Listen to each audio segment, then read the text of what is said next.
मुच्यते। पूर्णस्य पूर्णमादाय पूर्णमेवावशिष्यते। ॐ शान्ति शान्ति शान्तिः।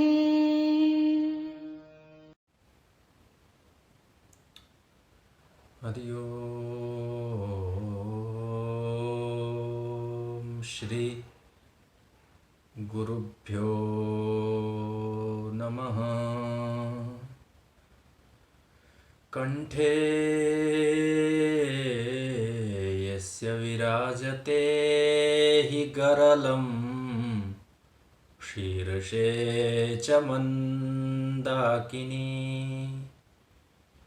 वामाङ्के गिरिजाननं कटितटे शार्दूलचरमाम्बरम्। माया यस्य ऋणाद्धिविश्वमखिलं तस्मै नमः शम्भवे। जम्बूवत् जलबिम्बवत् जलजवत् जम्बालवत् जालवत्। यद्वक्त्रमानससरः प्रतिलब्धजन्म भाष्यारविन्दमकरन्द रसं पिबन्ति। प्रत्यासमुन्मुखविनीतविनेयभृङ्गा तान् भाष्यवित्तकगुरून् प्रणमामि मूर्ध्ना। तान् भाष्यवित्तकगुरून् प्रणमामि मूर्ध्ना। असंख्य कल्याण गुणगण निलय आनंद कंद चीन मूर्ति सच्चिदानंद परमात्मा की अहेतु की कृपा से पुनः इस श्रीमद् भगवद गीता चिंतन माला के पावन प्रसंग में हम सबको उपस्थित होने का सौभाग्य प्राप्त हुआ है। ईश्वर अनुग्रह और जन्मांतर के कृत सुकृत का ही यह फल है, इसमें अन्य कोई हेतु नहीं है। श्रीमद् भगवद गीता जिसको मोक्ष ग्रंथ कहा गया, सकृत गीताम्बसि स्नानम संसार मलनाशनम, साधक और मुमुक्षुओं के लिए यह श्रीमद् भगवद गीता रूपी ज्ञान गंगा, जहाँ श्रद्धा भक्ति पूर्वक अवगाहन करने से संपूर्ण कलुष और कलमश प्रक्षालित होकर के मनुष्य मोक्ष का योग्य अधिकारी बन जाता है। ऐसी श्रीमद् भगवद गीता के पावन प्रसंग में हम सब यहाँ उपस्थित हैं। अध्याय संख्या 7 है, ज्ञान विज्ञान नामक योग है। आइए आरंभ में कुछ श्लोकों का पाठ करते हैं। श्लोक संख्या 14 श्री भगवानुवाच के साथ। श्री भगवानुवाच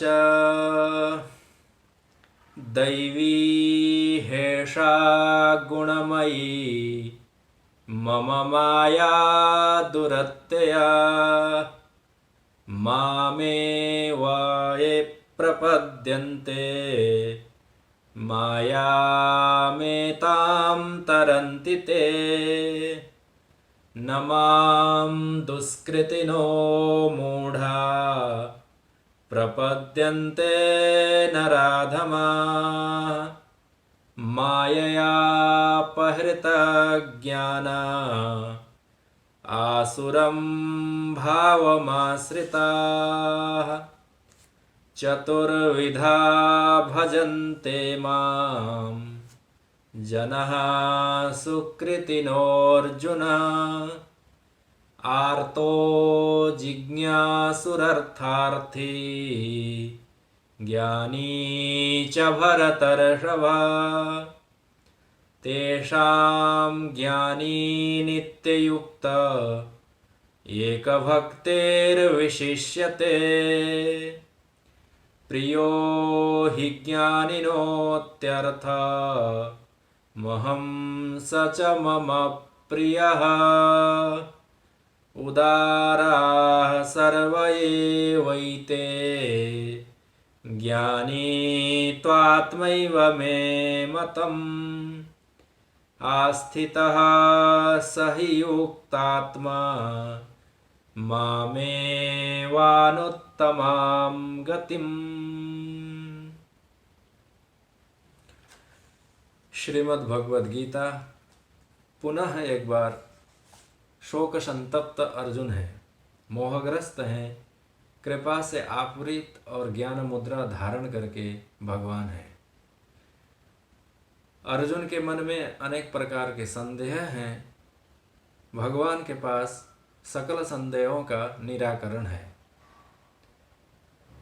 अर्जुन के पास मोह से भी बड़ी और मोह का भी जो मूल है अज्ञान है, और भगवान तो ज्ञान मुद्रा से संपन्न ही है। उपदेश देते हैं भगवान, कहते हैं ज्ञानम तेहम सविज्ञानम इदम वक्ष्यामि शेषतः।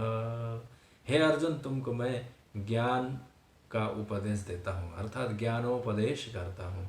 भगवान ने अर्जुन को प्रकृति परमात्मा के माध्यम से यथार्थ ज्ञान, अपने यथार्थ स्वरूप का बोध कराने का प्रयास किया, परंतु भगवान ने कहा कि हे अर्जुन, पहले कार्य को समझो। कार्य के द्वारा कारण का अनुमान होता है, कारण को जाना जाता है। कार्य हाथ में आने पर उसके स्वाभाविक कर्ता को, उसके निर्माण करने वाले की स्मृति आती ही है कि ओ इसका निर्माता कौन है। इस दृष्टि से भी भगवान ने कहा कि जरा देखो, ये पृथ्वी है, जल है, आकाश है, वायु है, यह किससे बना है, इसका उपादान क्या है, इसको बनाने वाला निमित्त क्या है। भगवान उन सकल का विस्तार पूर्वक अर्जुन को कहते हैं, और आश्चर्यजनक बात के साथ, अनुक्रोशन के साथ कहते हैं कि देखो, यह तो अर्जुन, यही पंचभूत से बने हुए पदार्थ ही इस चेतन प्रकृति को ही ढक करके अपने यथार्थ और वास्तविक स्वरूप से अनभिज्ञ रह जाता है। माँ मोहितम ना भी जानाति माम, ऐसा कहकर के भगवान किंचित खेद भी प्रकट करते हैं। भगवान ने कहा कि हे अर्जुन, येभ्य परम अव्ययम माम न जानन्ति। श्लोक संख्या 13 में कुछ बातें हैं अंतिम में जो संबंधित हैं अगले श्लोक के साथ। भगवान ने कहा अर्जुन को कि हे अर्जुन, मैं जो व्यय रहित परमात्मा हूँ, जो अव्यय स्वरूप परमात्मा है, जो जगत का कारण है, उस परमात्मा को न जानन्ति, नहीं जानते हैं, विचार नहीं कर पाते हैं, न अभिजानाति। क्यों? क्योंकि मोहित हो गए हैं। अब अर्जुन के मन में स्वाभाविक रूप से मोह की चर्चा विस्तार पूर्वक हुई है, और उसका पुनः एक बार अर्थ, मोह चित्त वैचित्य, चित्त की विपरीत अवस्था का नाम मोह है। ये विपरीत अवस्था क्या है? तो उसका शास्त्रकारों की दृष्टि से भिन्न अर्थ है। व्यवहार और जगत में अलग प्रकार से आपको अनुभव में आता है। असत्य में सत्य बुद्धि करना, अनर्थ में अर्थ की परिकल्पना करना, त्याज्य को ग्राह्य समझ लेना, नश्वर को शाश्वत समझ लेना, विष को अमृत समझ लेना, क्योंकि चित्त में वैपरीत्यता है ना। तो यह जो जगत है अयथार्थ है, नश्वर है, क्षणभंगुर है, दुखालयम अशाश्वतम, ऐसा कह कर के भगवान ने स्वयं कहा है। परंतु यह जो जीवात्मा है, इसको सुखम और शाश्वतम, चिरस्थायी ऐसा समझ लेता है, यही मोह है। अब यहाँ अर्जुन भगवान को पूछना चाहते हैं, केशव, यह मोह, यह अज्ञान, यह विपरीत ज्ञान, संशय, भ्रम इत्यादियों का कारण क्या है? तो इसका कोई यही कारण है ऐसा कह कर के निर्दर्शन दिया जा सकता है, परंतु अज्ञान के संबंध में जब विचार किया जाता है तो यह अज्ञान बड़ी विलक्षण होती है। विलक्षण प्रकार का अज्ञान है यह जो अविद्या है। कोई भी वस्तु की जो अज्ञानता है, अविद्या है, वो कब से चली आ रही है पता नहीं चलता। जब आपको यथार्थ ज्ञान होता है तब पता चलता है कि अरे वह तो अज्ञान था, वो अयथार्थ था, वो भ्रम था, वो मिट गया। मिटने के अनंतर और पता चलता है कि अज्ञान है, मैं नहीं जानता हूँ, ऐसा आप कथन करते हैं तो प्रश्न बनेगा कि किस संबंध में नहीं जानते, अज्ञान का विषय क्या है। तो अज्ञान भी सविषयक ही होगा। तो जिस प्रकार से ज्ञान सविषयक होता है, विषयों का ही ज्ञान होता है, घट का ज्ञान, पट का ज्ञान, मठ का ज्ञान, परंतु घट ज्ञान, पट ज्ञान, मठ ज्ञान इत्यादि में भी ज्ञान ज्ञान ज्ञान है। इस प्रकार से ज्ञान की अनुवृत्ति है। घट छूट जाता है, पट चला आता है, अर्थात घड़ा चला गया, कपड़ा आ गया, कपड़ा छूट गया तो द्वार आया, मकान आया, अमुक प्रकार की वस्तुएं आई भिन्न भिन्न, परंतु उनका भी ज्ञान होता रहता है। तो ये ज्ञान अज्ञान सविषयक होते हैं, परंतु कब से ये अज्ञान है इस प्रकार से निश्चय पूर्वक नहीं कहा जा सकता कि कब से अज्ञान है। तो जब से भी है यह अज्ञान अनादि है, अनादि अविद्या है।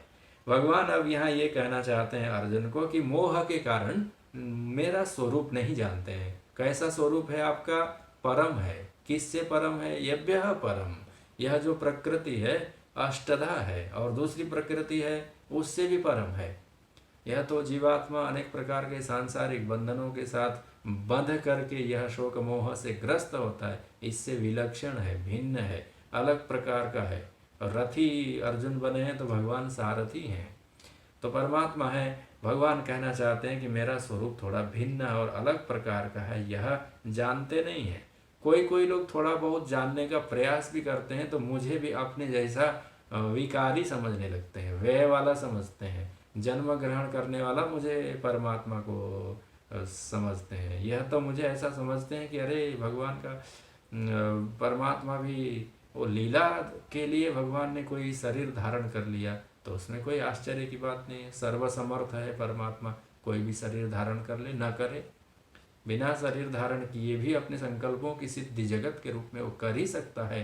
परंतु वह उसकी इच्छा हो गई तो निज इच्छा निर्मित तनु, स्वयं की इच्छा से ही वो अपने भिन्न भिन्न प्रकार के शरीरों का निर्माण करता है। कार्य सिद्धि के अनंतर वो उन देहों को जैसे सर्प अपने खोल को छोड़ करके, केंचुली को छोड़ करके निकल जाता है आगे, तद्वत परमात्मा भी उन देहों को लेकर के मोहित होता नहीं है, परंतु संसार के प्राणी उसको समझते हैं तो व्यय वाला है, जन्मादि सर्व भाव विकार वाला है, ऐसा कहकर के समझते हैं। हे अर्जुन, अव्यय स्वरूप मुझे समझते नहीं है। अव्यय अर्थात व्यय नहीं होने वाला, अनेक प्रकार के जगत जिसमें उत्पन्न होने पर भी उस परमात्मा जो कारण है, ईश्वर है, उसमें किंचित कमी और न्यूनता नहीं आती। और आए भी न्यूनता कैसे? मान लें कि आपके अनेक प्रकार के भ्रम इत्यादियों में कहा जाता है, भ्रम इत्यादियों के उदाहरणों में ये कहा जाता है कि जैसे मरीचिका में दिखाई देने वाला जल है मरुभूमि में, तो वहाँ जल दिखाई दे, वो जल की लहरें दिखाई दें, पानी में तरंगे दिखाई दें, समुद्र दिखाई दे, उस पानी में क्रीड़ा करते हुए मछली और अनेक प्रकार के प्राणी भी दिखाई दें, तो उस मरुभूमि में किंचित भी भिन्नता नहीं आती, वो सिक्त नहीं होता, वो भीगता नहीं है, अर्थात वो निष्प्रभाव रहता है, निर्लेप रहता है, निसंग रहता है। परंतु वहाँ जल का सरोवर तो दिखता ही है, दिखने मात्र से ही वो अधिष्ठान आश्रय प्रभावित हुआ ऐसा नहीं कहा जा सकता। व्यवहारिक प्रातिभाषिक है, वो आपको दिखाई भर दे रहा है, परंतु जिस काल में स्वकाल सत्यवद भाति, उस समय वो सत्यत्व न प्रतीत हो रहा है, उस समय भी क्या वो अधिष्ठान को किंचित प्रभावित कर रहा होता है? निष्प्रभावित ही वो अधिष्ठान रहता है। ऐसा जो अव्यय स्वरूप है वह मुझ परमात्मा को जानते नहीं है। दूसरे दर्शनों में आचार्यों ने अव्यय की एक छोटी सी परिभाषा बनाई हुई है। उसमें कहते हैं कि सदृशम त्रिषु लिंगेषु सर्वासु च विभक्तिषु वचनेषु च सर्वेषु एन्न वेति तदव्ययम।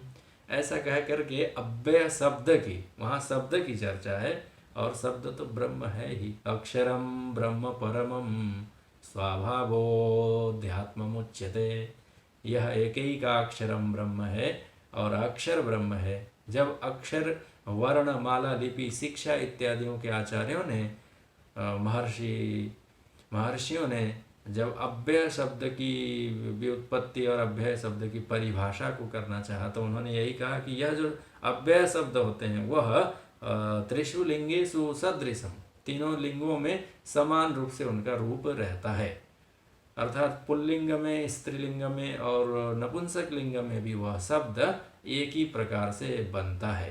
केवल लिंगों के परिवर्तन होने से शब्दों में भिन्नता नहीं आ जाती है। उसी प्रकार से जो संस्कृत साहित्य में अथवा भाषा में 7 प्रकार की विभक्तियां कही गई हैं, कर्ता, कर्म, करण, संप्रदान, अधिकरण इत्यादि जो 7 विभक्तियां कही गई हैं, तत्त विभक्तियों में एक एक शब्द बदल करके अनेक रूपों को धारण करने वाला होता है। जैसे राम ये शब्द है पहली विभक्ति में, कर्ता विभक्ति में, कर्ता कारक में।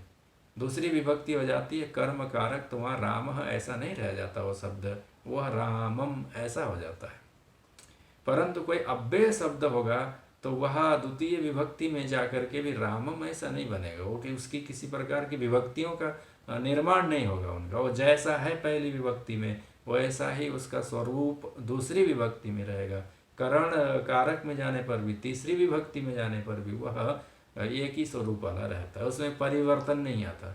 भगवान राम का नाम भी राम, यह जो शब्द है तृतीय विभक्ति में चले जाते हैं। रामेण रामाभ्यम रामे ही, रामाय रामाभ्यम रामेभ्यः, रामात रामाभ्यम रामेभ्य, ऐसे शब्दों के रूप भिन्न भिन्न प्रकार के होते हैं विभक्तियों के परिवर्तन हो जाने से।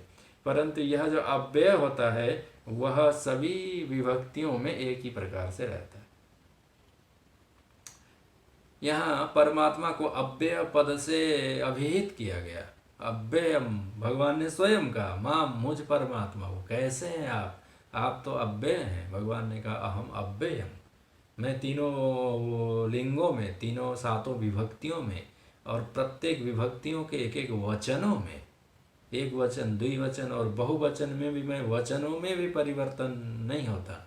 जैसे एक राम है, श्री राम एक है तो श्री राम ऐसा राम होंगे, 2 राम होंगे तो रामौ 2 राम होंगे। वचन परिवर्तन होने से शब्दों में, शब्दों के रूप में, उसके उच्चारण में, उसके अर्थ में पार्थक्य आ गया। रामौ ऐसा उच्चारण हो गया, उसमें खर्चा हो गया अथवा आय हो गया, उसमें बढ़ गया, वो व्यय वाला हो गया अथवा आय वाला हो गया, आय व्यय का हिसाब हो गया उसमें। परंतु भगवान कहते हैं माम अव्ययम वचनेषु च सर्वेषु, सभी वचनों में यन्न वेति तदव्ययम, ऐसा कह करके आचार्यों ने अव्यय शब्द का की व्याख्या करते हैं आचार्य लोग। तद्वद यह जो परमात्मा भी है वह भी तीनों लिंगों में, सदृशम त्रिषु लिंगेषु, वह तीनों स्त्री पुंड नपुंसक किसी भी लिंग में वह परमात्मा उसी प्रकार से रहता ही है। उसको आप विस्तार करें तो किसी भी वर्ण में, किसी भी योनियों में, पशु में, पक्षी में, पौधों में, स्थावर में, जंगम में, जहाँ जहाँ भी उसके देह हैं, जहाँ जहाँ भी किसी का एक नाम है वहाँ वो उसी प्रकार से रहता है। क्या नाम है उसका? तो कहते हैं अहम, ऐसा नाम है। यद्यपि अहम शब्द के तो शब्दावलियां रूप बनेंगे, परंतु अहम पद का जो अर्थ है उस अर्थ में परिवर्तन नहीं है। उसका अत्यंत छोटा सा उदाहरण यह है कि एक साधु भी नेत्र बंद करके कह कौन है ऐसा कह करके प्रश्न करेगा तो कहेगा अहम, मैं हूँ। और एक भक्त होंगे, सज्जन होंगे, गृहस्थ होंगे तो वह भी अहम ऐसा कहेगा। पशु पक्षी भी यदि कह पाते, सेवक भी अपने आप को अहम मैं हूँ ऐसा कहेगा। और जो स्वामी होगा वो भी कहेगा, जो भृत्य होगा वो भी कहेगा मैं हूँ अहम। और जो स्वामी होगा, राजा होगा, अमात्य होंगे, मंत्री होंगे, बड़े बड़े समाज सेवक होंगे, उन लोग भी कहेंगे मैं। अधिकारी भी अपने आप को मैं कहेगा और कर्मचारी भी अपने आप को मैं कहेगा। उसमें किसी प्रकार की भिन्नता नहीं है। कब? नेत्र बंद करके अपने स्वभाव और स्वरूप के संबंध में विचार करने पर। अब बाहर से तो, परंतु उतने से काम नहीं चलता, उतने से व्यवहार नहीं चलता। मैं हूँ इतने से काम नहीं चलता, तो पूछना पड़ता है मैं कौन, तो विशेषताओं को लाना पड़ता है, उपाधियाँ लानी पड़ती है।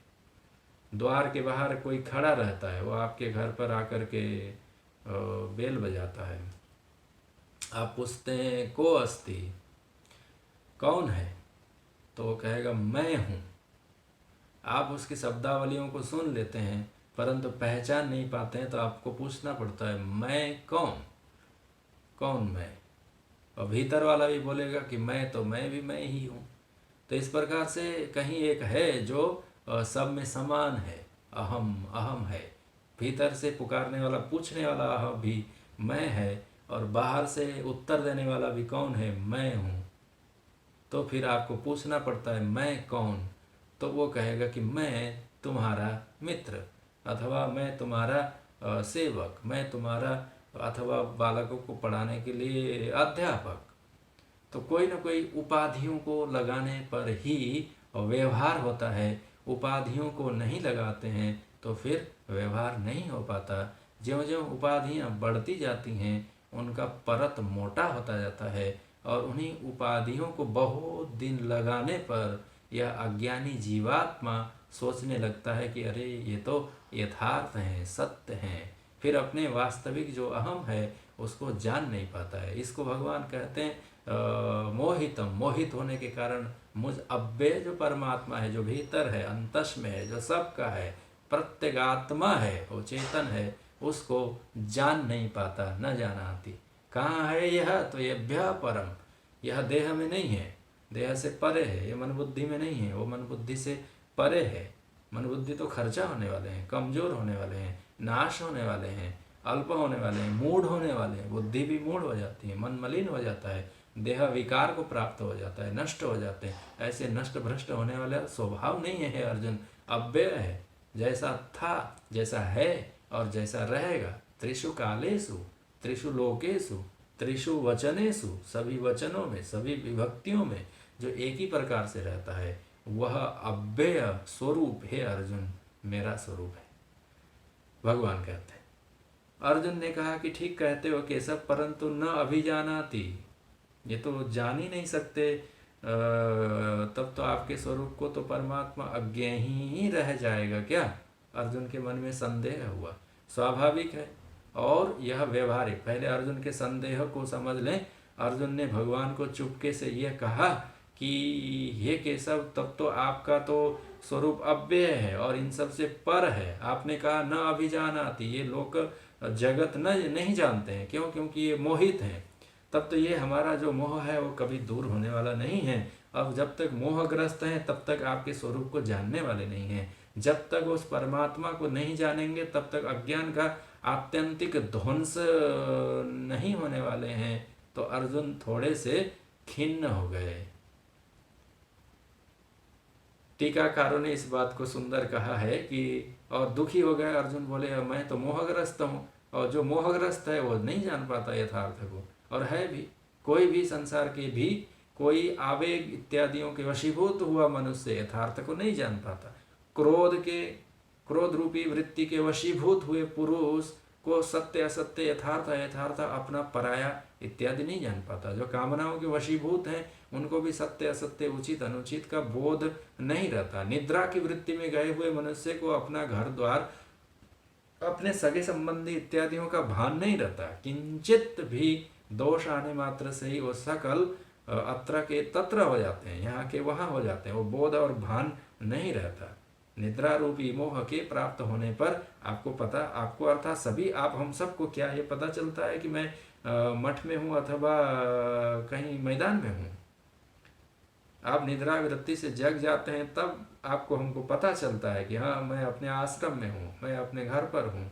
परंतु जिस प्रकार से निद्रा रूपी वृत्ति से सकल जागृत अवस्था के चीज़ों को विस्मरण करके वो स्वाप्निक जगत में जाता है अथवा किंचित भी न अवेदीशम इत्यादि अवस्था में चला जाता है। क्यों? क्योंकि वो निद्रा भी मोह की ही एक वृत्ति विशेष है, अज्ञान की वृत्ति है। क्लांत श्रांत होकर के मनुष्य सो जाता है।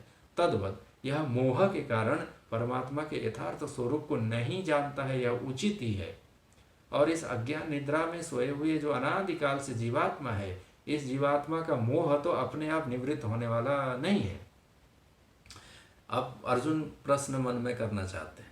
अर्जुन प्रश्न ये करना चाहते हैं, मन में संदेह करना चाहते हैं कि केशव, मेरे मन में मोह है, मैं मोहग्रस्त हूँ, ये मेरा और ये पराया ऐसा मुझे भान है। तो फिर तो मोह के कारण परमात्मा को जान ही नहीं सकते, और यह मोह हटने वाला है नहीं। तब तो फिर तो मैं जान ही नहीं सकता। ऐसा संदेह अर्जुन के मन में होने ही वाला था कि भगवान तो सर्वज्ञ है ना। हमारे आचार्य भगवान शंकराचार्य महाराज ने कहा सर्वज्ञ ईश्वरो जगत कारणम इत्यर्थ। सर्वज्ञ है, उन्होंने जाना, अरे तब तो ये परमात्मा को जाना ही नहीं जा सकेगा, ऐसा करके संसार में चला जाएगा। ऐसा कह करके आचार्यों ने लिखा कि सर्वम इदम जगत यदि त्वम न अभिजानाति, आप परमात्मा को कोई भी जब जान ही नहीं सकता मोहग्रस्त होने के कारण, तब तो फिर तरी अहम अपि न जानामि, मैं भी नहीं जान पाऊंगा। ऐसा सोच करके हे अर्जुन माँ खित शिष्ठा, हे अर्जुन दुखी और शोकग्रस्त मत हो। ये भगवान का आश्वास वचन है। उससे शिक्षा यह है कि कोई मनुष्य सोचे कि अरे मुझसे तो यह नहीं होने वाला है, मुझसे भजन नहीं होता, मुझसे तपस्या नहीं होती, मुझसे त्याग नहीं होता, अरे मेरे से तो एकादशी भी एक दिन की रखी नहीं जाती, बिना खाए नहीं रहा जाता। ऐसा कह करके जो अपने मन बुद्धि को कमज़ोर करना चाहते हैं, क्षीण करना चाहते हैं, साहस को हतोत्साहित करना चाहते हैं, उत्साह को मिटाना चाहते हैं, तो उन लोगों के लिए भी एक आश्वास के वचन है भगवान के द्वारा। अर्जुन जानते हैं मैं मोहग्रस्त हूँ और मोहाच्छन्न पुरुष परमात्मा के स्वरूप को नहीं जान सकता, तब तो फिर अहम अपि तर्हि न जानामि, मैं भी नहीं जान पाऊंगा। तब भगवान ने आश्वास वचन दिया, कहा कि नहीं नहीं नहीं, ऐसी बात नहीं है, ऐसी बात नहीं है, परंतु कठिन है। ये बात भगवान श्लोक संख्या 14 में कहना चाहते हैं। मोहग्रस्त पुरुष नहीं जानता है, परंतु यह मोह जिससे उत्पन्न हुआ है, मोह का जो कारण है, जिस किसी भी उपाय से यह मोह, कारण से यह मोह हुआ है, यदि उस कारण का निराकरण कर दिया जाए, कारण को हटाया जाए, उस कारण को सुधारा जाए, तो फिर कारण के नाश होने के अनंतर कार्य का भी नाश होने के कारण फिर उसका चित्त अत्यंत निर्मल होकर के परमात्मा को जान सकता है। परंतु हे अर्जुन, यह जो मोह का कारण है वह तो मेरी माया है। ये बात भगवान यहाँ कहना चाहते हैं। भाष्यकार ने कहा कथम पुनः दैवीम एताम त्रिगुणात्मिकाम वैष्णवीम मायाम अतिक्रामन्ति इति उच्यते। फिर तो कैसे जाना जाएगा उस परमात्मा को, यह प्रश्न है। मोहितं नाभिजानाति मामेभ्यः परमव्ययं दैवी दैवी हेषा गुणमयी मम माया दुरत्यया मामे वा ये प्रपद्यन्ते माया मेतां तरन्ति ते। भगवान को भी बाध्य होकर के ये कहना पड़ा कि हे अर्जुन, यह मोह माया, यह मोह माया है, यह जो दैवी है, ये सा गुणमयी दैवी माया, जिससे मोह अर्थात अज्ञान है, अज्ञान के कारण मोह है, उसके कारण और भी मोहग्रस्त के असत सत का भान नहीं होने के कारण अनेक प्रकार के तत्त कर्म हैं, श्रृंखला है, अविद्या काम कर्म माया, उसके बाद कामनाएं, फिर कर्म। नहीं जानते हैं इसलिए इच्छा होती है, यथार्थता का भान नहीं है, बोध नहीं है। आप गर्मी के दिनों में पैदल मार्ग से यात्रा कर रहे हैं, मरीचिका का जल आपको दिखा, आप नहीं जानते वहाँ रेगिस्तान है, जल नहीं है, ऐसा नहीं जानते, प्रवृत्त हुई। जानते होते रेत है, यहाँ तो चमकीला पदार्थ मात्र है, जल नाम की कोई चीज़ नहीं है, ऐसा जानते तो न प्रवृत्ति होती, परंतु नहीं जानते हैं अज्ञान के कारण। और पहले हम लोग चर्चा करके आए हैं अज्ञान कब से है, तो इसका तो कथन नहीं कर सकते। अनादित्वात्, यह अनादि है, अर्थात जब से है तब से ही, इसके मूल को खोज नहीं सकते। क्यों? क्योंकि यह परमात्मा की अनपायिनी शक्ति है। जब से ईश्वर चैतन्य है तब से यह माया है, और ईश्वर अनादि है, अर्थात ईश्वर का आदि कब है, शुरुआत कब हुई ईश्वर की, तो उसको ऐसा नहीं कह सकते, क्योंकि अनादित्वात् निर्गुणत्वात् इत्यादि कह करके श्रुतियाँ उन परमात्मा और माया इत्यादि के 6 पदार्थों के अनादित्व का विस्तार से अन्य प्रसंगों में कथन करती हैं। पर यहाँ भगवान क्या कहते हैं कि हे अर्जुन, दैवी है सा गुणमयी, यह जो गुणमयी माया है ना, दैवी है अर्जुन। जो गुणों की चर्चा करके आए हैं, सात्विका भावा राजसास तामसाश्चय, सात्विक रजस और तमस, ये 3 गुण हैं, सत्व रज तम, इनकी तारतम्यता से सकल जगत की उत्पत्ति होती है। जब साम्यावस्था में रहते हैं तो इन्हीं का नाम प्रकृति होता है। और वही प्रकृति ही यहाँ भगवान कहते हैं वह माया है। किसकी माया है महाराज? मम माया, मेरी माया है। और कैसी है? तो दुरत्यया, दुखे न, अत्यंत दुख पूर्वक, दुखे न अत्ययो अतिक्रमणम इति दुरत्यया। भगवान कहते हैं कि हे अर्जुन, यह संपूर्ण चीज तो मेरी माया के कारण हो रहा है। यस्माद् एषा यथोक्त गुणमयी मम माया दुरत्यया दुखेन अत्यय अतिक्रमणम यस्या सा दुरत्यया। ये भगवान भाष्यकार की पंक्तियां हैं। कहाँ तो अर्जुन ने ये विचार किया था कि भगवान कहेंगे कोई अच्छा सा उपाय बताओ मोह को पार करने के लिए। भगवान ने और कठोर बता दिया कि मोह से तो मोह निद्रा सब सोह निहारा। तो मोह निद्रा में सब सोए हुए हैं तो उनको कदाचित जगाया जा सकता है, ढोल नगाड़े बजा करके, वेद ध्वनि सुना करके, उपनिषदों के मंत्रों को सुना करके, सत्कर्म करा करके, तपस्या करा करके, संयम सदाचार का अनुष्ठान करा करके, यम नियम आसन प्राणायाम इत्यादियों का अभ्यास करा करके मोह निद्रा से जगे हुए मोह निद्रा में सोए हुए पुरुष को किंचित जगाया जा सकता है। पर भगवान ने तो कहा कि अरे अर्जुन, यह जो मोह भी जिस कारण से हुआ है वह तो मेरी माया है, दैवी माया। और दैवी माया है, विष्णु संबंधिनी है, परमात्मा की अनपायनी शक्ति है और गुणमयी है। साथ ही वह तो दुरत्यया, पार करना अत्यंत कठिन है, ऐसी माया है। अर्जुन अत्यंत शोकग्रस्त हो गए कि कहाँ तो हमने सरल मार्ग पूछा और इन्होंने कह दिया कि ये तो माया है और बड़ा कठिन मार्ग है। यही माया है। अज्ञानी जीवात्मा सोचता है कि सरल मार्ग पूछ लूं और वह कठिन कर्म को करना नहीं चाहता। एक मनुष्य आकर के पूछता है कि अरे महाराज, इतना सहस्र नाम पढ़ना कठिन है, 1000 नाम भगवान के हैं। विष्णवे प्रभ विष्णवे नमः समस्त भूतानाम आदिभूताय भूभृते अनेक रूप रूपाय विष्णवे प्रभ विष्णवे। भगवान विष्णुर्वसत्कारो भूतभव्य भवत्प्रभु भूतक्रेद भूतभृद् भावो भूतात्मा भूतभावनः पूतात्मा परमात्मा च मुक्तानाम परमागति अव्ययः। अव्यय नाम भगवान विष्णु का है, वो नाम आया। अव्ययः पुरुषः साक्षी क्षेत्रज्ञोऽक्षर एव च योगो योगविदाम नेता। ये सकल नाम भगवान के आए हुए हैं, अव्यय है। तो बहुत सारे लोग ये पूछते हैं कि यो इतना तो 1 घंटे का समय नहीं है, सहस्र नाम पाठ करने का अवसर नहीं है, तो क्या कोई संक्षेप है, संक्षेप की विधि है, शॉर्टकट है जिसको मैं थोड़ा सा पढ़ करके सहस्र नाम पाठ का फल मिल जाए? क्यों भाई, क्यों आप ऐसा करना चाहते हैं? तो टीकाकारों ने और आचार्यों ने कहा कि यही माया है। माया घेर लेती है और उसको मोहग्रस्त तो है ही है, वो माया घेर लेती है और दैवी है। वो सोचता तो है सत्कर्म करूं, मंत्र का पाठ करूं, फल मुझे 1000 मंत्र पढ़ने के चाहिए, परंतु विधि ऐसी सरल हो जिसमें मुझे थोड़ा पढ़े और बहुत मिल जाए। ये दैवी है, दैवी है सा गुणमयी मम माया दुरत्यया। 1000 गायत्री जपे ना, 1000 जपना तो बहुत समय लगेगा। कोई ऐसा उपाय है हाथ में करमाला के रूप में 2-4 बार जप लें तो 1000 का फल मिल जाए?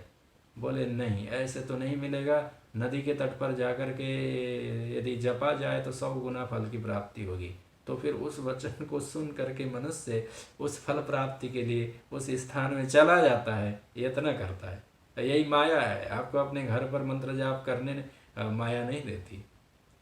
दुरत्यया, इसको पार करना, वो अच्छा सा बन करके, गुणमयी बन करके, दैवी बन करके भगवान कहते हैं कि आती ही है सामने में। ये कोई माया का अर्थ कोई इस प्रकार से कोई व्यक्ति के समान नहीं है। यह आपके कर्मों में अनेक प्रकार से उत्पन्न होने वाली है। आपका हमारा सबका मन करता ही है कि चलो इतना बड़ा कर्म न करना पड़े, छोटा सा कर्म करके उतने बड़े कर्म का फल मिल जाए। तो अंततोगत्वा ये होता है कि वो बड़ा सा कर्म भी नहीं कर पाते और छोटे कर्म को संकोचित करके करने में भी शनै शनै प्रमाद और आलस्य हो जाता है। माया, दुरत्यया माया, यही माया का स्वरूप और आकार है। क्या माया? तो अनंत शास्त्रों में इसकी व्याख्या है, पुराणों में इसकी लंबी सी कथा कहानियां हैं। माया है यह परमात्मा ने देव क्रीड़ा करह, परमात्मा ने क्रीड़ा करने के लिए यह बनाया है माया को। भगवान कहते हैं दैवी हेषा गुणमयी मम माया दुरत्यया। जैसे खेलने के लिए कोई खिलौना बनाता है, तद्वत परमात्मा की यह शक्ति है। तो खेलता किससे है परमात्मा? तो जैसे बालक खिलौनों से खेलता है, तो परमात्मा जीवात्मा से खेलता है। आपकी इच्छा होती है कि रोज़ मैं 1000 मंत्र का जप करूं, फिर बाद में आप सोचते हैं कि नहीं नहीं अब इसके लिए तो उठना पड़ेगा।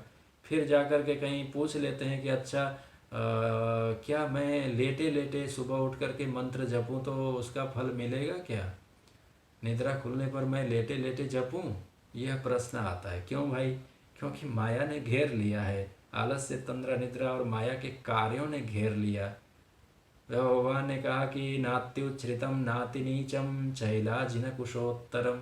भगवान ने कहा आसन बांध करके स्थिरम सुखम आसनम। 6ठ अध्याय में भगवान ने कितने आसनों के बारे में कहा कि आसन लगा करके हे अर्जुन बांध करके आसनों को रोक करके प्राणों को अच्छी प्रकार से संकल्प विकल्प रहित होकर के तुम योग का अनुष्ठान करो, ऐसा कह करके जीतात्मनः प्रशांतस्य परमात्मा समाहित इत्यादि कह करके भगवान ने कहा।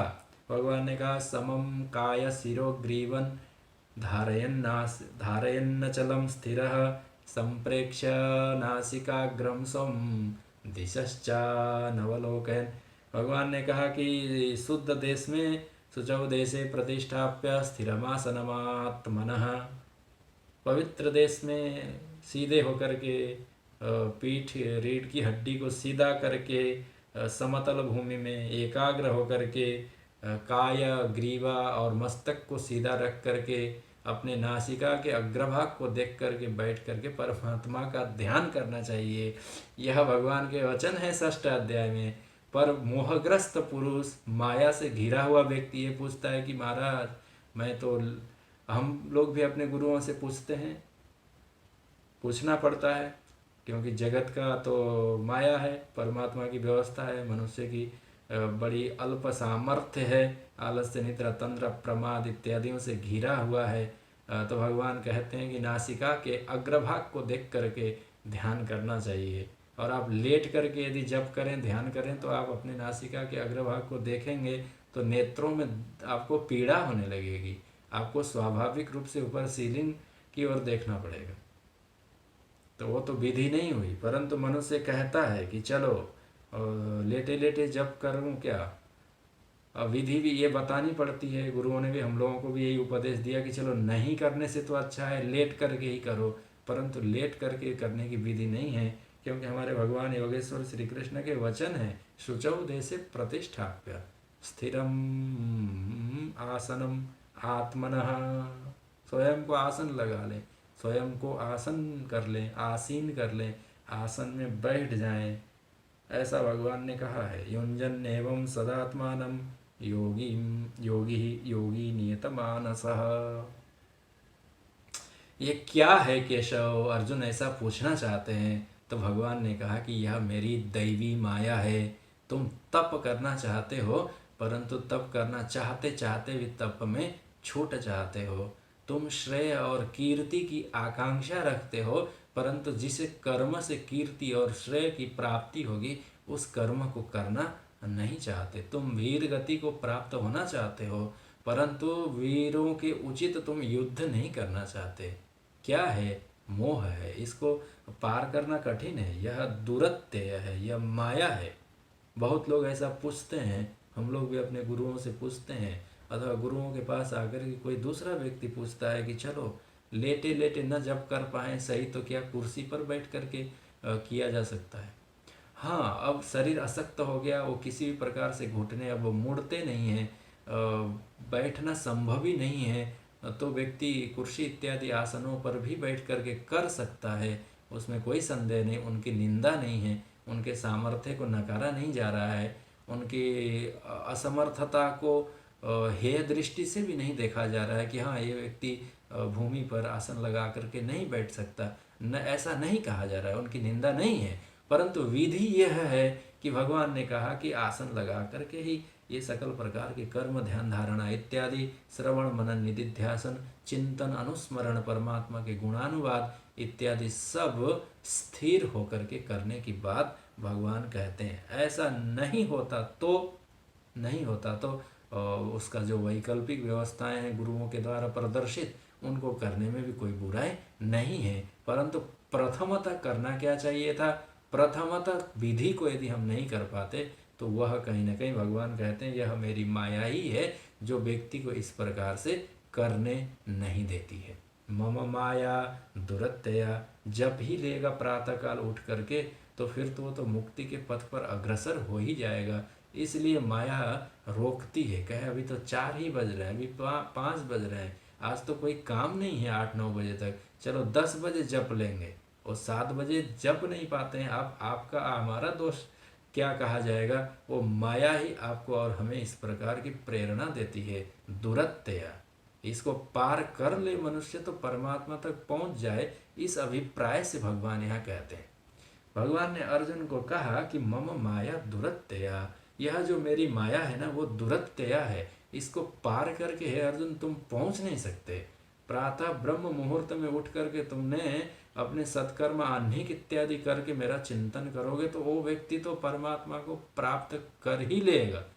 कुछ महात्माओं ने तो हंसी विनोद में ऐसा कहा, जो ब्रह्म मुहूर्त में उठा वो ब्रह्म तक पहुंच ही गया, परंतु जिन्होंने ब्रह्म मुहूर्त नहीं देखा वो ब्रह्म दर्शन क्या करेगा।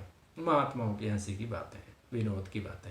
परंतु जिन्होंने उसको प्रातःकाल उठने की एक प्रवृत्ति को सुधार लिया तो उसने उस जगह माया को जीत लिया, परंतु ऐसा जीत नहीं पाता, वो बहाने निकल आते हैं। आज पीठ में व्यथा है, आज सिर भारी है, अथवा और कोई बहाना नहीं मिलेगा तो कहेगा आज छुट्टी है, आज अवकाश का दिन है, बाद में कर लूँगा।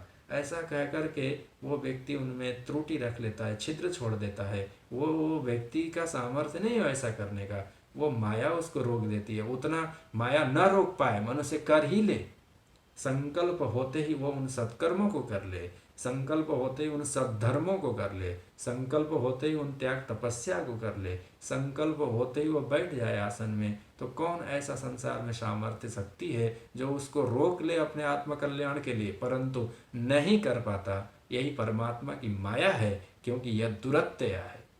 इसको आपने पार कर लिया तो फिर तो बहुत लोग कहते हैं जब जगे तब सवेरा, दोपहर को 1 बजे ध्यान लगाने का प्रयास करते हैं तो थोड़ा बहुत ध्यान लग जाए एक बात है, परंतु उसका एक समय अवधि स्थान इत्यादियों का भगवान ने 6ठ अध्याय में विशेष प्रकार से कहा ही है। उन बातों को आहार विहार को लेकर के भी यही बात है कि शुद्ध आहार रखने की बातों को लेकर के होती है। आहार शुद्धौ सत्व शुद्धि, सत्व शुद्धात् ध्रुवा स्मृति, ऐसे कह करके छांदोग्य की श्रुतियाँ हैं। परंतु वो सोचता है कि नहीं कुछ खा पी करके भी मैं यदि भजन कर लूँ तो, बिना खाए उपवास रह करके तो भजन होना संभव नहीं लगता कलिकाल में। भरपेट करके फिर आलस्य, निद्रा और तंद्रा इत्यादि नहीं घेर लेंगी, इसकी कोई निश्चयता नहीं है। भगवान ने कहा दुरत्यया, हे अर्जुन इसी को तो पार करने की बात है। माया कोई व्यक्ति वस्तु के समान नहीं, स्त्री पुरुष के समान सुंदर वेश बना करके माया आ गई, ऐसी बात नहीं है। आपके परमार्थ के पथ में जो भी बाधाएं हैं, जो भी व्यवधान इत्यादि उत्पन्न हो रहे हैं, उन व्यवधानों को आप अतिक्रमण नहीं कर पा रहे हैं, तो परमात्मा की माया का वही आकार है, वही स्वरूप है, वो आपको घेर लेती है। अर्जुन तो डर गए, अर्जुन भयभीत हो गए भगवान के सामने। उन्होंने देखा ओ केशव, आपकी माया तो बड़ी दुरत्यया है, इसको तो पार ही नहीं किया जा सकता। तो फिर तो मैं तो पहले से ही मोहग्रस्त था, उसी से मैं पीड़ित था। छोटे छोटे कर्म कषाय से पीड़ित रहते हैं, अज्ञान से पीड़ित रहता है। छोटे मोटे अज्ञान से संसार के जो विषय पदार्थ इत्यादि का जो ज्ञान नहीं रहता उनसे ही पीड़ित होते हैं। अंत तो गत्वा मोहग्रस्त हो गया, उससे भी बड़ा भारी आपने केशव कारण बता दिया। आपकी माया है, उस माया को तो पार ही कोई कर नहीं सकता, तो फिर मनुष्यों का कल्याण कैसे होगा? मेरा तो कल्याण होने ही वाला नहीं है।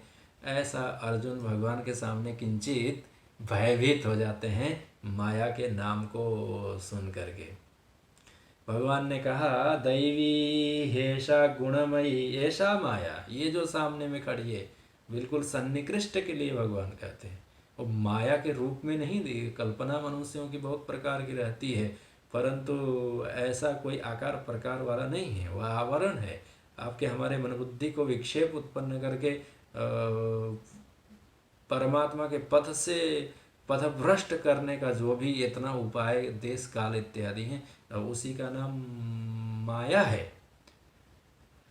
इस माया को पार करना, माया दुरतिक्रमत्व, इसके दुरतिक्रम के संबंध में अनुसंदेह अत्यंत विचार करना चाहिए। तो अर्जुन ने कहा कि हे केशव, यह किसकी माया है, किसके अधीन में रहती है, किसके आदेश से आदेश का पालन करके यह प्राणियों को, भूतों को, जगत को मोहित करती है। भगवान ने कहा, मम माया, यह जो मेरी माया है। तब अर्जुन को किंचित साहस हुआ, किंचित साहस हुआ। यद्यपि ऐसा है, तथापि ये कहा जा सकता है कि आप किसी अपरिचित के घर जाएं और हो न हो ऐसा उसका कोई पालतू प्राणी हो, कुत्ते इत्यादि लोग रखते हैं अपने घरों में, तो उसको देख करके भयभीत हो जाए कोई गया हुआ मित्र मिलने, और वो मित्र आपको कह रहे ये तो हमारा घर का ही पशु है रखा हुआ, यह तो हमारा सदस्य है घर का, डरने की ज़रूरत नहीं है। तो वो गया हुआ व्यक्ति जिस प्रकार से किंचित भय से रहित हो जाए, पूरी तरह भय का शमन नहीं हुआ है अभी, परंतु थोड़ा सा निर्भय तो हो ही जाता है। तद्वत अर्जुन को थोड़ा सा साहस हुआ कि जब परमात्मा की माया है तो फिर ये उस माया को रोक सकते हैं। परंतु भगवान ने भी कहा कि मुझे क्या पड़ी है जीवात्मा के ठोकरों से बचाऊं जीवात्मा। अनंत सृष्टि है, अनंत प्राणी है, अनंत जन्म है, अनंत योनियां हैं, तो कितने को परमात्मा इससे उबारेगा, बचाएगा। रक्षापेक्षाम अपेक्षते, ऐसा आचार्य लोग कहते हैं कि कोई पुकार चाहिए, कोई परमात्मा का नाम कीर्तन चाहिए, अनुस्मरण चाहिए, तब जाकर के परमात्मा विचार करेगा। भगवान अर्जुन को कहते हैं, ठीक है मेरी माया है, परंतु मैं तुमको क्यों बचाऊं, क्यों बचाऊं, तुमको क्यों उबारूं? कौन सा तुमने ऐसा पुरुषार्थ किया कि तुमको मैं उबारूं? तुमने कौन सा पदार्थ अर्पण करके मुझे प्रसन्न किया कि मैं तुमको इस माया जो दुरत्या है, मेरी माया है, मम माया, जैसे कोई अभिमान पूर्वक कहता है कि हाँ हमारा सामर्थ्य है, वो कर सकता है, वो पार लगा सकता है, परंतु क्यों कर लगाएगा? भगवान ने देखा अर्जुन खिन्न हो रहे हैं, इसलिए दूसरी लाइन में कहते हैं, मामेव ये प्रपद्यन्ते माया मेताम तरन्ति ते, यह माया रूपी सागर को पार कर लेता है वह, हे अर्जुन, जो माम प्रपद्यन्ते, मेरे शरण में आता है। और यदि माया के ही शरण में जाए तो उस माया से पार नहीं हो पाता, उसी में डूब करके वह नष्ट भ्रष्ट हो जाता है। यह ऐसी विलक्षण माया है, सत असत भी नहीं है, सद असत भी नहीं है, यह परमात्मा से अत्यंत भिन्न भी नहीं है, अभिन्न भी नहीं है, क्योंकि एक एक को इसकी निवृत्ति हो जाती है। और भिन्ना भिन्न भी एक ही पदार्थ को है और नहीं है ऐसा कैसे कहा जा सकता है? ऐसी विलक्षण है, अद्भुत महाद्भुतम निर्वचनीय, में एकम एक है, अद्भुत है, अनिर्वचनीय है, इसका कथन नहीं किया जा सकता, ऐसी माया है। इसलिए भगवान रामभद्र ने कहा था लक्ष्मण जी को कि थोरे ही महा सब कहूँ पूछाई, हे लक्ष्मण जी, यह जो माया और यह है, इसको मैं तुमको थोड़े में समझा देता हूँ। क्या है थोड़ा? क्योंकि माया का तो विस्तार है, संसार तो माया का एक प्रपंच है, उसी का वैभव है, परमात्मा की विभूति है, ठीक है, परंतु बने तो माया के हैं ना, दैवी देव संबंधी नहीं है, देवस्य, कौन देव है ये? मम ईश्वरस्य, क्या नाम है? विष्णु हो, व्यापक विष्णु परमात्मा का यह दैवी सामर्थ्य है। भगवान रामभद्र ने कहा था, मैं और मोर तोरतय माया, मैं और मोर तोरतय माया, मैं और मेरा, तुम और तुम्हारा, इतना ही कहते हैं कि जही बस कीन्हे जीव निकाया। मैं और मोर तोरतय माया। भगवान रामभद्र ने लक्ष्मण जी को कहा, ज्यादा नहीं अर्जुन, ज्यादा नहीं लक्ष्मण, थोड़े ही मह सब कहूँ बुझाई। इसका व्याख्या करना संभव नहीं, अत्यंत विस्तार है, परंतु मैं समझा दूं तो भले तुम समझ सकते हो। मैं और मेरा, तुम और तुम्हारा, ये इतना ही संपूर्ण माया है। लक्ष्मण जी ने वहां विचार किया कि मैं और मेरा, यह माया है, माया से निर्मित है। मेरा घर, मेरे परिवार, मेरा संबंध, मेरा आश्रम, मेरा पद प्रतिष्ठा, यश कीर्ति क्या है? मेरे हैं। चलो वो माया के बने हुए हैं, परंतु मैं, भगवान रामभद्र ने अत्यंत गंभीर बात लक्ष्मण जी को थोड़े ही महा सब कहूँ बुझाई, वो समझाना चाहते हैं थोड़े में कि मैं और मेरा है लक्ष्मण दोनों ही माया है। अब विचार की थोड़ी सी बात इसमें यह है कि आप प्राय सभी आप हम लोगों को यह मेरा है, यह तो माया का है, ठीक है, परंतु मैं, यह भी माया। मैं और मैं, तोरतय माया, तोर अर्थ तुम और तुम्हारा, यह तो ठीक है, तुम माया के बने हुए, तुम्हारे पदार्थ माया के बने, तुम और तुम्हारा संसार दोनों मायावी, परंतु मैं कैसे माया हो गया? मैं और मोर तोरतय माया, और इन्हीं के द्वारा जई बस कीन्हे जीव निकाया। यह मैं और मोर, तो यही भगवान यहाँ भगवान श्री कृष्ण संकेत करना चाहते हैं। यह जो जीवात्मा है ना, मैं कह करके जिसको निर्विशेष रूप में, और मैं अमुक कह करके सविशेष रूप में, मैं साधु, मैं गृहस्थ, मैं महात्मा, मैं तापस, मैं दान करने वाला, मैं सत्कर्मी, मैं सद्धर्मी, मैं अमुक, ऐसा ऐसा कह करके मैं अमुक अमुक अमुक, यह सोपाधिक, और मैं अहम ही सर्वज्ञ इत्यादि कह करके जो अहम है अशुद्ध, जो इन पदार्थ और उपाधियों के साथ युक्त अहम है, यह अहम भी परमात्मा की प्रकृति है, और ये माया से हैं, भगवान ने पहले कहा ना। तो यह बात यहाँ फिर से स्मरण कर लें। भगवान ने कहा, दैवी हेषा गुणमयी मम माया दुरत्यया। हे अर्जुन, यह मेरी माया है, यह अत्यंत दुरत्यया है, इसके अंत को तो कोई भी जान नहीं पाता। नान्तम विदाम्यहममी मुनयोग्रजास्ते माया बलस्य पुरुषस्य कुतो परे। नान्तं विदाम्यहममी मुनयोग्रजास्ते माया बलस्य पुरुषस्य कुतो परे। यह जो माया है अत्यंत दैवीय है, इसको न अंतम विदामी, इसके आर पार जानना है नारद, संभव नहीं है, ऐसा कह करके स्वयं ब्रह्मा जी ने भी कहा था। और उसी बात को भगवान कहते हैं, यह तो दुरत्यय है, इसके वास्तविक स्वरूप को पार नहीं किया जा सकता। इसके शरण में गए हुए, इसके आश्रय में रहे हुए, इनके भरोसे में रहे हुए माया के, तो वह तो इस माया को कभी जान नहीं सकते, कभी इनको पार नहीं पा सकते। बड़े बड़े ज्ञानी ऋषि मुनि लोग भी इस माया के वशीभूत होकर के, ज्ञान इस माया के वशीभूत होकर के माया के सागर को पार नहीं कर पाए। ज्ञानिनामपि चेतांसि देवी भगवती ही सा बलादाकृष्य मोहाय महामाया प्रयच्छति। बलपूर्वक आकृष्य, उनकी मन बुद्धि चित्त अहंकार को, उनके अभ्यास आदत स्वभाव प्रकृति को आकर्षित कर करके पुनः पुनः संसार में पात कराने का प्रयास करती। अत्यंत गहरे समुद्र के समान है, यहाँ इस माया के सागर में सब डूब जाते हैं। भगवान ने कहा कि फिर तो कोई ज्ञानी नहीं रहेगा क्या? अर्जुन को पूछे, गुरु लोग ज्ञानी नहीं है क्या? अर्जुन ने भी भगवान को पूछा, है केशव पार होने का उपाय बताओ। भगवान ने छोटा सा उपाय बताया, कहा कि अभी तक तुम माया के शरण में जा कर के ही उससे बोलते थे, हे माया मुझे बचा लो।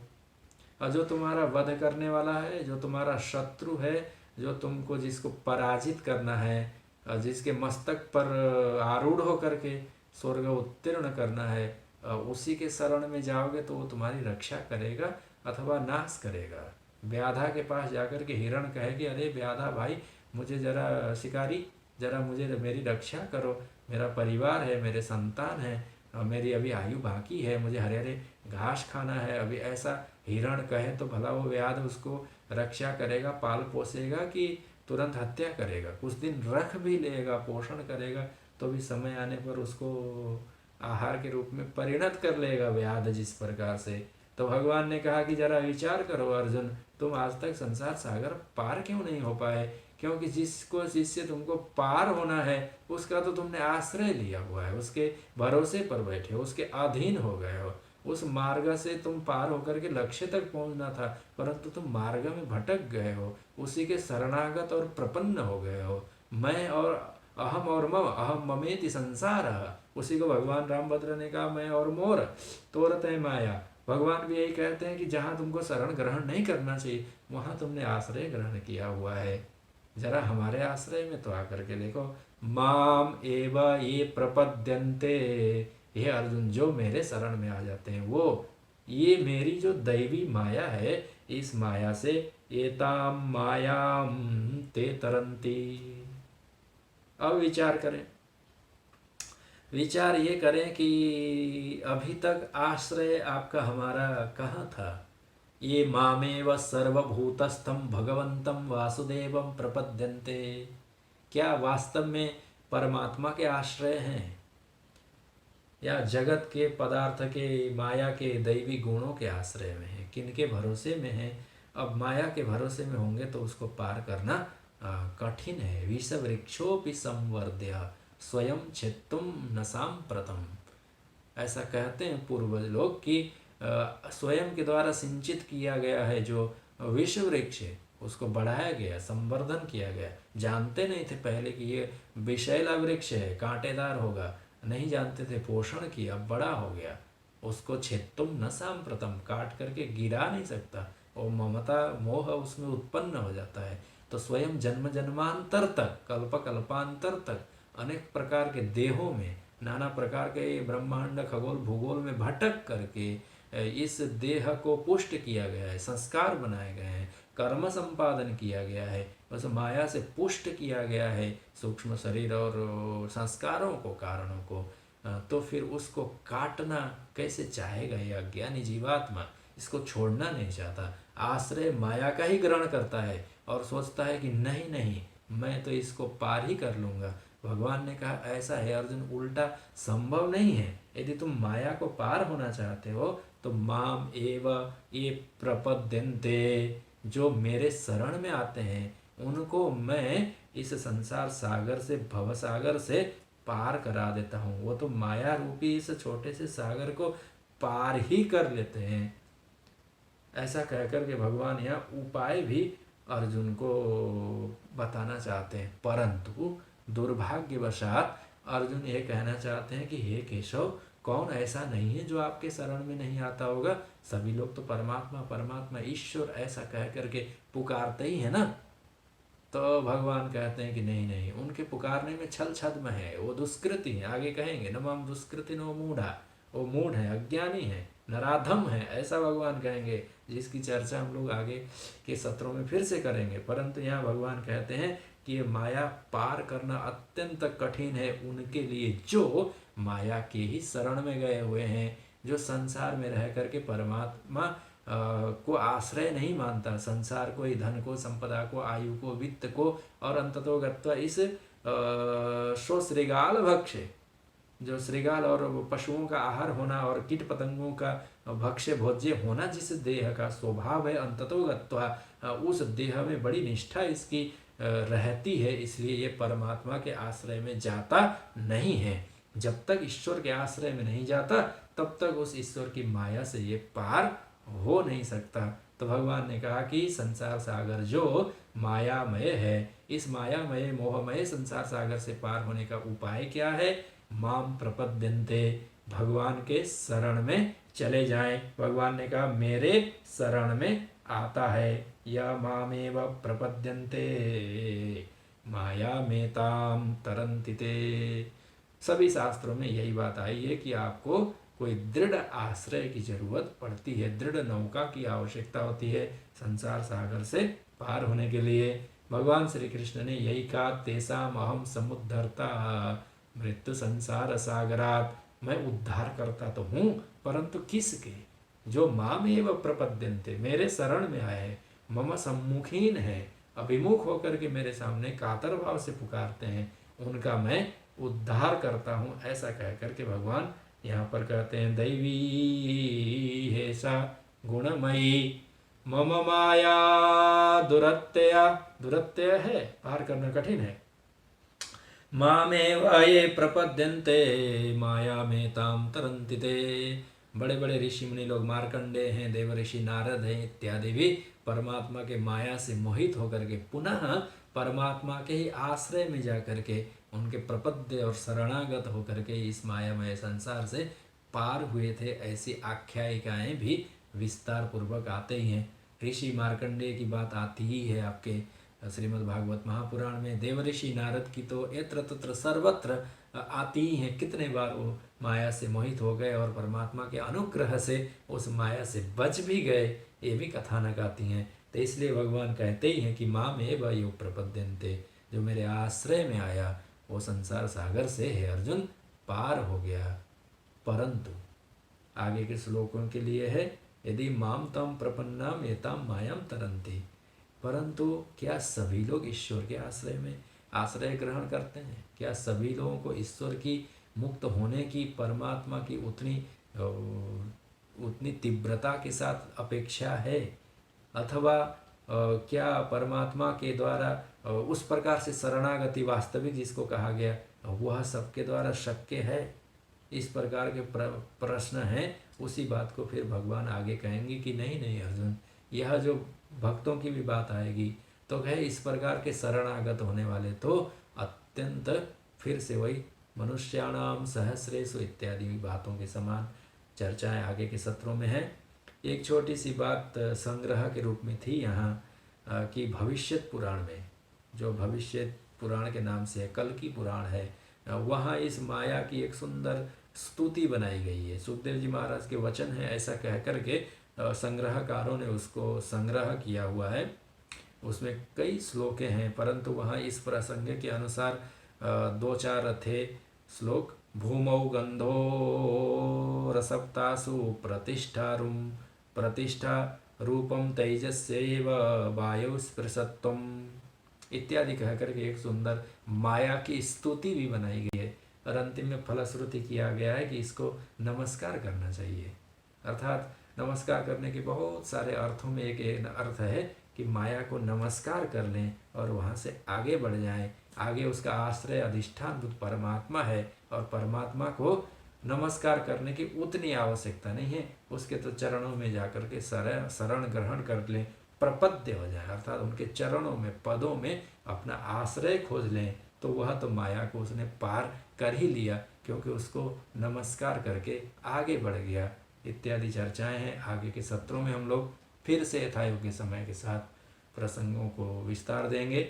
आज के सत्र को हम लोग यहाँ इस प्रकार से विश्राम देते हैं। हरि ओम। पूर्णमदः पूर्णमिदं पूर्णात् पूर्णमुदच्यते पूर्णस्य पूर्णमादाय पूर्णमेवावशिष्यते। ओम शांति शांति शांति। हरि ओम। श्री गुरुभ्यो नमः। हरि ओम।